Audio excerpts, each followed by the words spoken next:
നമ്മൾ ദുനിയാവിൽ ഇത്തിരി കാലം ജീവിച്ച് വളരെ വേഗം അപ്പുറത്തേക്ക് യാത്ര തിരിക്കും. ശരാശരി ആയുർദൈർഘ്യം എത്രയാണ് കിട്ടുന്നത് നമ്മളൊക്കെ കാണുന്നത്. ശാസ്ത്രം എത്ര പുരോഗതി പ്രാപിച്ചിട്ടും മെഡിസിൻ പലതും കണ്ടെത്തിയിട്ടും ആളുകൾ 50-60 വയസ്സിൽ തന്നെയാണ് ശരാശരി പോയിക്കൊണ്ടിരിക്കുന്നത്.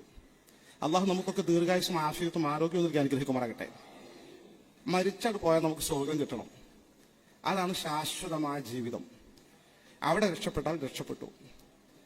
അവിടെ സ്വർഗം കിട്ടുന്നത് അഹ്ലു സുന്നത്തി വൽ ജമാഅത്തിന്റെ ആളുകൾക്കാണ്.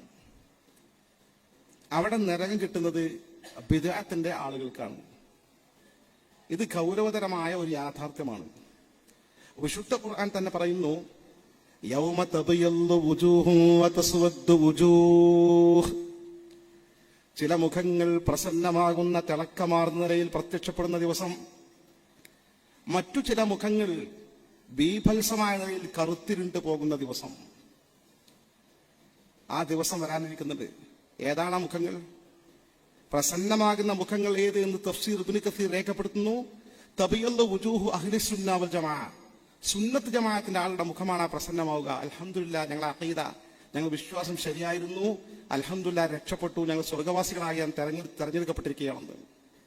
കറുത്ത മുഖമായി വിവർണമാകുന്ന ആ ഭീതിതമായ മുഖം തെളിഞ്ഞു വരുന്ന വിഭാഗം തസ്വദ്ദു അഹ്ലുൽ ബിദ്അ വൽ ദലാല.